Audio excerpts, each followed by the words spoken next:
A mulher não é como muitas vezes a gente vê a figura que os homens querem, algo estático, mas ela é movimento, ela é corpo, ela tem fases, ela é muito complexa e isso assusta, porque eles não sabem lidar com a gente. Eu costumo usar uma frase que acho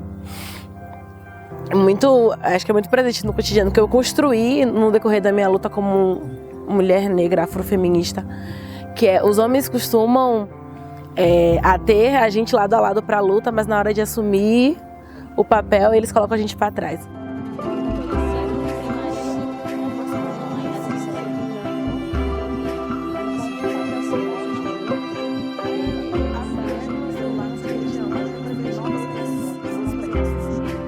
Na maioria das religiões, as mulheres são um grande número dos membros. Só que na religião, como ela está estruturada com uma ideia de papéis de gênero muito bem estabelecidos, quer dizer, homens fazem uma coisa e mulheres fazem outras, porque é natural, sempre foi assim, ainda é difícil romper. Então, muitas vezes nas igrejas, as mulheres elas ficam com os papéis mais domésticos, então você reproduz o âmbito da casa na igreja e os homens têm o poder de fala, o poder de decisão. Então isso precisa ser rompido. Dentro da minha religião, que é o candomblé, acredita-se muito nessa questão da fertilidade. Eu acho que não existe o gerar sem a mulher. Então não tem como não ter a união dos dois. Eu acho que é fundamental. Isso se vê também na natureza. Porque para o candomblé não existe o masculino sem o feminino, tudo é um equilíbrio, né?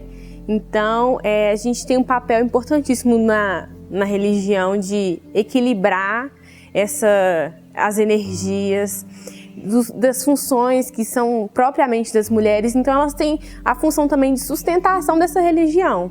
A mulher na nossa religião, ela está presente em todos os aspectos. Acho que para todos os passos que o candomblé precisa para poder trilhar determinados caminhos, as mulheres estão sempre presentes. E isso não significa que o candomblé não seja uma religião machista, porque alguns conceitos da sociedade no contorno são baseados numa sociedade patriarcal, então a gente também tem um machismo muito presente nas nossas casas. Mas a mulher tem um papel fundamental na religião, de que se não tivéssemos as nossas mulheres, o candomblé não conseguiria existir ou ter se formado aqui no Brasil. No corpo da comunidade luterana, que é da qual eu pertenço, a mulher é muito descriminalizada, por mais que a gente já tenha ordenação feminina desde os anos 80. Mas a gente também muitas vezes não passa de uma ordem auxiliadora. A gente não é cargo de presidência. A gente é temida muitas vezes por pessoas que estão lá, presidentes, achando que a gente vai fazer coisas desenfreadas. Na realidade, não é bem assim. A gente quer ocupar, a gente quer ter nosso espaço, nossa voz. O catolicismo tem Maria, né, como a mãe assim do seu fundador, Jesus, como um papel fundamental dentro da religião. Mas se a gente for pensar a nível de sacerdote, o homem é ainda o único que pode realizar certas funções, né? A gente vê a mulher atuando como irmã, como freiras. Se a gente for pensar, ela não está como o protagonista principal. Isso é coisas que a gente precisa questionar também, né? O porquê não. E a gente se pergunta então, que papel que tem as mulheres dentro desse espaço religioso para se contrapor também a esse fundamentalismo, né? É evidente que as religiões na história do nosso continente sempre tiveram uma grande força política e ingerência sobre o Estado, especialmente a Igreja Católica. Mas o fundamentalismo religioso a que a gente se refere está relacionada a uma força mais vinculada a diferentes igrejas cristãs, né, sobretudo também as igrejas neopentecostais, que emergem com muita força nesse período, e que há 2 décadas atrás, pelo menos, definem que vão consolidar um projeto de poder e de tomada da política. A gente precisa pensar, quando a gente fala de papel das mulheres, principalmente de que mulheres nós estamos falando quando a gente pergunta o papel da mulher. Porque, principalmente na sociedade, a gente percebe que existe papéis específicos para as mulheres dependendo da sua classe, da sua cor, da sua raça, da sua etnia. A gente pode dizer assim, no senso comum, que as mulheres estão conquistando mais espaços no mercado de trabalho, em alguns âmbitos que elas não conquistaram durante muito tempo.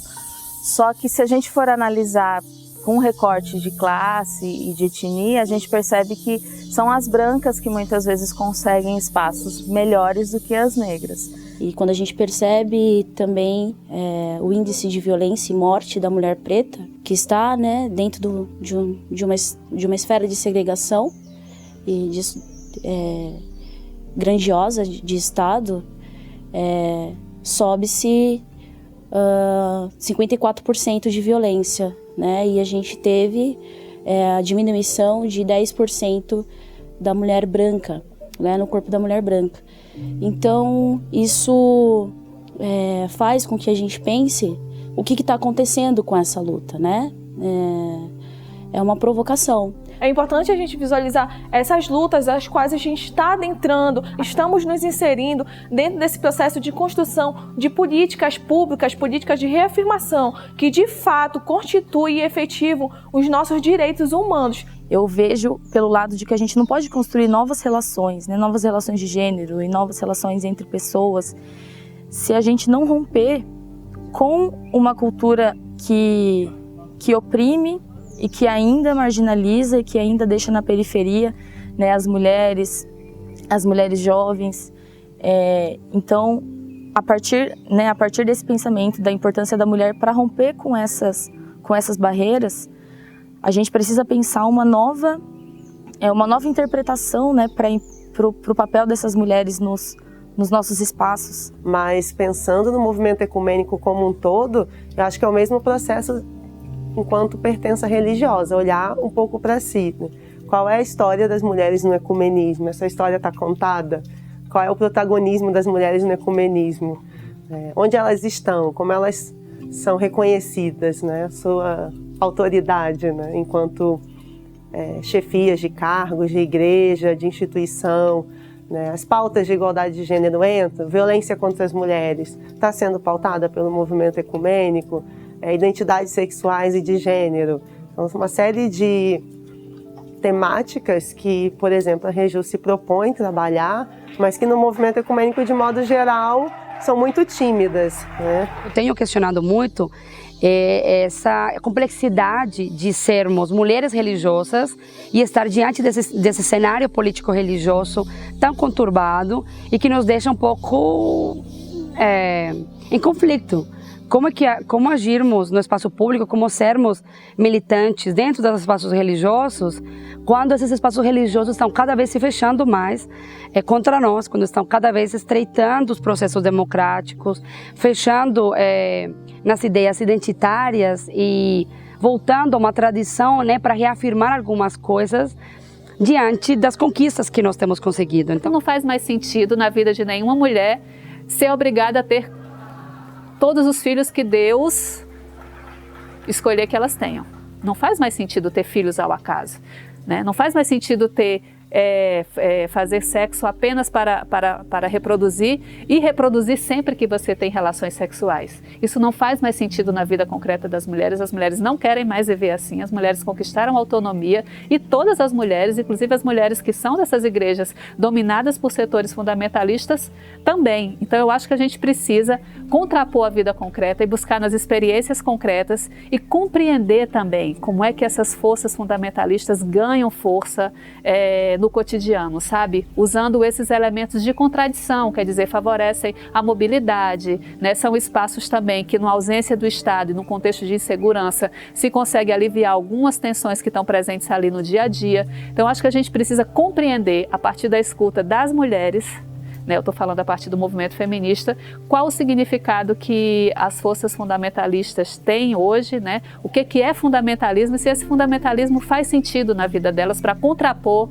essa experiência concreta ao discurso falacioso que esses setores empregam, né, para se manterem no poder. Trazendo a vida concreta também, eu acho que é muito estratégico a gente dialogar dizendo: esse tipo de discurso não faz mais sentido e esse tipo de discurso é irresponsável com a vida das pessoas. É perceber que toda essa estrutura de Estado ainda, ela não vem por classe, mas ela tem uma denominação racista.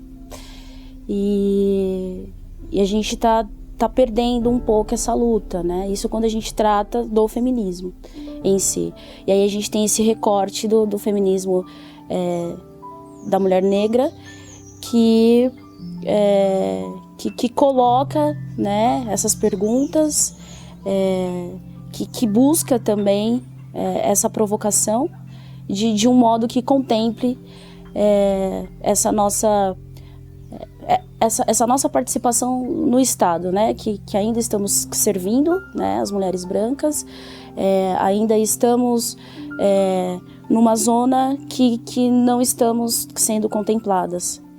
Eu acho que o ecumenismo ele vem aí como um grande aliado, né? Você quebra paradigmas a partir desse diálogo interreligioso, não só com o diálogo cristão, colocando a mulher também num outro papel, num papel protagonista.